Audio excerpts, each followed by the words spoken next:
తాకట్లో ఉన్న బంగారాన్ని విడిపించి ఆ రోజున మార్కెట్ ధర కట్టి మిగిలిన డబ్బును మీకు అందిస్తుంది కొమ్మూరి గోల్డ్. నా దగ్గర ఆనంద్ సినిమాకి సంబంధించి చాలా ఎక్కువ ప్రశ్నలు ఉన్నాయి. ఓకే.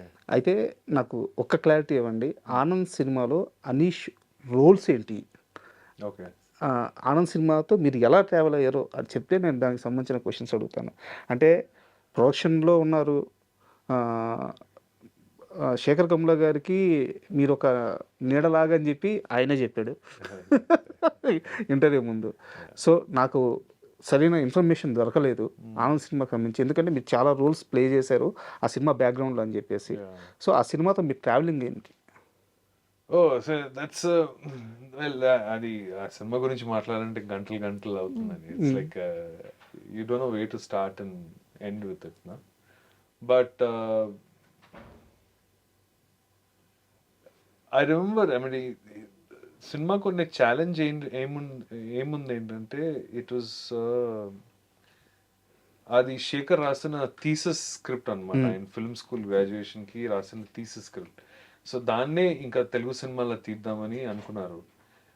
అది డాలర్ డ్రీమ్స్ తర్వాత ఆనంద్ మధ్యలో ఆల్మోస్ట్ ఒక 399, సో యా ఆల్మోస్ట్ ఒక 2.5-3 years గ్యాప్ ఉంది.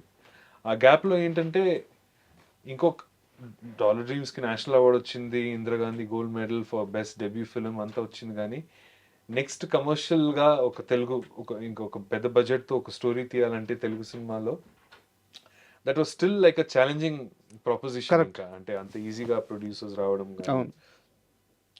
సో ఆ period of time was very interesting. అంటే శేఖర్ ఐ థింక్ మళ్ళీ ఆయన జాబ్ అంతా హ్యాండిల్ చేసుకుంటా మళ్ళీ ఐటీ ఫీల్డ్లో వెళ్ళారనమాట before coming back in Anand. నేను బాంబేకి వెళ్ళిపోయాను. అక్కడ డైరెక్టర్గా బ్రేక్అవుట్ అవుదామని స్క్రిప్ట్ ఏదో రాసి ఇవన్నీ ఆ ట్రావెల్ ఆ జర్నీ అంతా ఉండే అనమాట. మళ్ళీ ఆ కాన్ఫ్లుయెన్స్ 2001-2002లో అయ్యేటప్పుడు అంటే ఇలా ఎన్ఎఫ్డిసి నుంచి ఒక గ్రాంట్ రావడము, వాళ్ళు కొంతవరకు కో ప్రొడ్యూసర్గా ఇన్వాల్వ్ అవ్వడము, దాంతో ఒక జంపింగ్ పాయింట్, సరే ఈ ప్రాజెక్ట్ మనం మళ్ళీ స్టార్ట్ చేయొచ్చు అని ఇన్స్పిరేషన్ వచ్చింది. అంటే నాకు ఇంకా శేఖర్ కొన్ని కామనాలిటీ ఏంటంటే మేము సికింద్రాబాద్లో పుట్టి పెరిగాము. అక్కడున్నే వాతావరణం కానీ, అక్కడున్నే జనరల్ సెన్స్ ఆఫ్ కమ్యూనిటీ కానీ, పద్మనాభ నగర్లో కానీ, మెట్టుగూడలో కానీ, మరట్పల్లిలో కానీ, నేను ఉండేది తార్నాకల్లో కానీ, ఒక సిమిలర్ కైండ్ ఆఫ్ ఒక ఈథాస్ ఉంటుంది లైఫ్ గురించి, అంటే జనాభా గురించి, రిలేషన్షిప్స్ గురించి.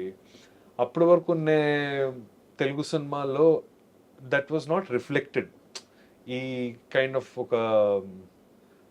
ఒక టేక్ ఆన్ పీపుల్ రిలేషన్షిప్స్, వాళ్ళ లైఫ్ స్టైల్, అంటే ఈ కైండ్ ఆఫ్ ఎమోషనల్ ఫ్లేవర్ అనొచ్చు. ఈ కైండ్ ఆఫ్ టోన్ లో ఎవరు చూడలేదు. అంటే and we were just there with అంటే this material that Shekhar had written. It just transformed into something beautiful. అంటే అంత ఆబ్జెక్టివిటీ మనం చేసేటప్పుడు ఉండదు కదా, ఓన్లీ ఒక సెన్స్ ఆఫ్ కాన్ఫిడెన్స్. మనం చేసింది ఏదో చాలా కొత్తగా ఉంటుంది.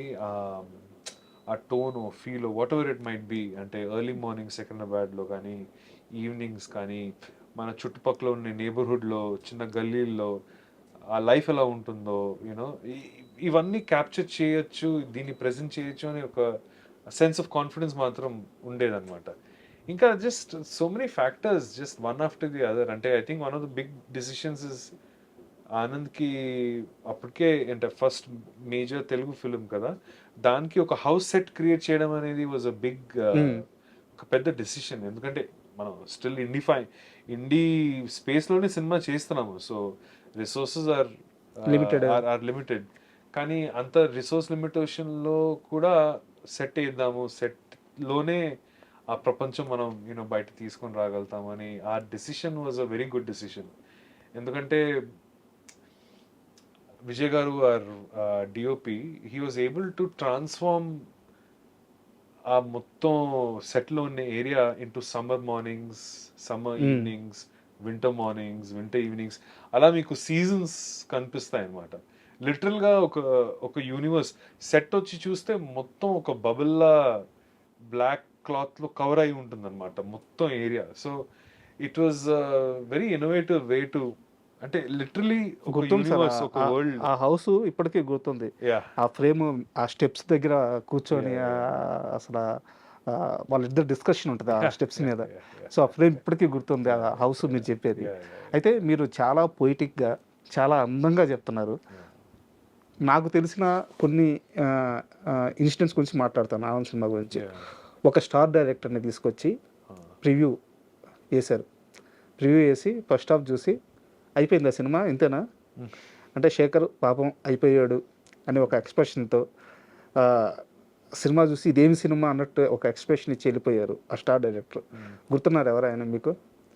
యా గుర్తున్నారు. ఎవరు? ఐ థింక్ కృష్ణవంశీ గారు చూసినట్టు. నాకు గుర్తుంది. ఆయన పాజిటివ్ కన్సర్నే, శేఖర్ గారి మీద పాజిటివ్ కన్సర్న్. అవును, positive concern. That's true. No, I think అప్పుడు రఫ్ కట్టే ఉండే actually. And I remember Vamsi గారికి ఉన్న క్వశ్చన్ మార్క్ మోస్ట్లీ అమ్మాయి గురించి ఉండేది అనమాట. రూపా క్యారెక్టర్. రూపా ఏంటి ఇట్లా బిహేవ్ చేస్తుంది, ఇట్లా ఉంది, చాలా వింతగా కొత్తగా ఉంటుంది కదా అమ్మాయి. హర్ బిహేవియర్ కానీ, హర్ రెస్పాన్సెస్ కానీ చాలా పర్టికులర్గా కూడా ఉంటుంది Roopa. So I think maybe that's what he thought was. నాకైతే రూపా గురించి ఎక్కువ డిస్కషన్ అయింది అని గుర్తుంది. I don't think he was worried or అట్లా అయితే నాకు ఏం అనిపించలేదు. ఒక క్రియేటివ్ కాలీగ్ గా ఏంటి ఈ సినిమా కొంచెం ఒక పేసింగ్ రకంగా, ఒక వేరే రకమైన పేసింగ్ లో ఉంది కదా అంటే అప్పటికి. I think when you do something innovative or when you do something which is pioneering అంటారు కదా, ఫస్ట్ టైం ఒక డ్రామాని ఇలా చెప్పడము అంటే, ఇఫ్ యు సీ శేఖర్ రాసిన డైలాగ్స్ క్యారెక్టర్స్ కి అప్పుడు చాలా ఫ్రెష్ అండ్ యూనిక్ అనిపించేది. అప్పుడు వరకు క్యారెక్టర్స్ సినిమాలో అలా మాట్లాడేవారు కాదు. ఎప్పుడు ఆనంద్లో ఈ క్యారెక్టర్స్ మాట్లాడడం మొదలు పెట్టారు జనాలకి, అది that is the main connect.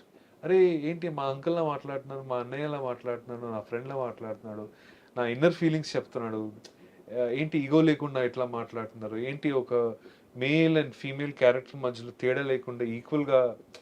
ఇవన్నీ ఏంటంటే ఈ వాల్యూ సిస్టమ్ అనేది అప్పటి వరకు తెలుగు సినిమాలో లేదు, అట్లీస్ట్ లిమిటెడ్గా ఉండేది అట్లీస్ట్. సో ఆ కాలంకి this was very fresh, refreshing.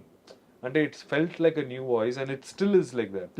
It is ఏంటిది, అట్లీస్ట్ నా పర్స్పెక్టివ్ అదే అనిపించింది sir. I think audiences felt అరే ఫస్ట్ టైం ఎవరో మన కోసం మనలాగా మా చుట్టుపక్కల ఉండేలాగా వాళ్ళ గురించి సినిమా చెప్తున్నట్టు అని వాళ్ళకి అనిపించింది. So that comes down to really Shekhar's own skill as a writer. And నా క్రెడిట్కి ఏంటంటే నేను డైరెక్టర్కి కావాల్సినవి అన్నీ చేసి పెడతా. So I'm good at that. వాళ్ళు కావాల్సింది ఎట్లాగైనా మనం చేసి పెట్టాలి అని. ఆ సమయంలో మీతో పాటు ఇంకో వ్యక్తి శేఖర్ కమల గారిని బలంగా నమ్మిన వ్యక్తి వేటూరి సుందరరామూర్తి గారు. సో ఆయన ఫస్ట్ రోజు వెళ్ళినప్పుడు కూడా నేను ఈ మధ్య వాళ్ళ అబ్బాయితో ఒక ఇంటర్వ్యూ చేశాను. సో ఆయన ఇంటర్వ్యూలో కూడా చెప్పారు, బక్కగా స్పెట్స్ పెట్టుకొని ఒక అబ్బాయి అమాయకంగా ఫస్ట్ రాయనన్నారంట. ఆయన హెల్త్ బాగలేదంట అప్పుడు వేటూరి గారికి. కరెక్టేనా? తర్వాత అబ్బాయి తపని చూసి చాలా అంటే నేను కమర్షియల్గా జస్ట్ ఇంటర్వ్యూలో ప్రేక్షకులకు తెలియాలని చెప్తున్నాను, చాలా తక్కువ అమౌంట్ తీసుకొని వేటూరి గారు అబ్బాయిని నమ్మి అబ్బాయి తపన చూసి పాటలు రాసిచ్చారంట. సో వేటూరి గారి హెల్ప్ గురించి ఏం చెప్తారు, ఆయన సాహిత్యం గురించి కానీ? I mean it was a privilege అండి. నాకు ఎక్కువ గోదావరి అప్పుడు నేను చాలా టైం స్పెండ్ చేశాను యాక్చువల్లీ శేఖర్ అండ్ వేటూరి గారితో. It was just a privilege for me to be in that room. ఆయన వర్క్ చేసే స్టైల్ చాలా యూనిక్గా ఉంటుంది అనమాట. అంత వింటారు, వింటారు, కానీ రాసేటప్పుడు మాత్రం ఆయన కార్ ఎక్కి, ఆయన అంబాసిడర్ కార్ ఉండేది, అలా చుట్టూ నెక్లెస్ రోడ్ అలా తిరుగుతూ రాసేవారు అనమాట. నాకు అది మాత్రం గుర్తుంది. Of course the deeper creative conversation Shekhar ఇంకా వేటూరి గారి మధ్యలో ఉండేది. నేను ఒక అబ్జర్వర్గా అక్కడ I was just trying to contribute a little bit here and there, కానీ ఎక్కువ డీప్ ఇంటెన్స్ కాన్వర్జేషన్స్ వాళ్ళ మధ్యలోనే జరిగింది. నేను జస్ట్ ఇవన్నీ గమనించాను అనమాట, జస్ట్ చూసాను. It's fascinating. ఇట్స్ ఆయన ప్రెజెన్స్లో ఉండడము, ఆయన పక్కన ఆయన వర్క్ చేసే విధానం ఎలా ఉంటుందో, ఒక నీట్ ప్యాడ్ పేపర్ పైన రాసేవారు అనమాట. They was something very elegant and ఒక ఒక డివినిటీ ఉండేదన్నమాట in the way he use to work. So those are the memories.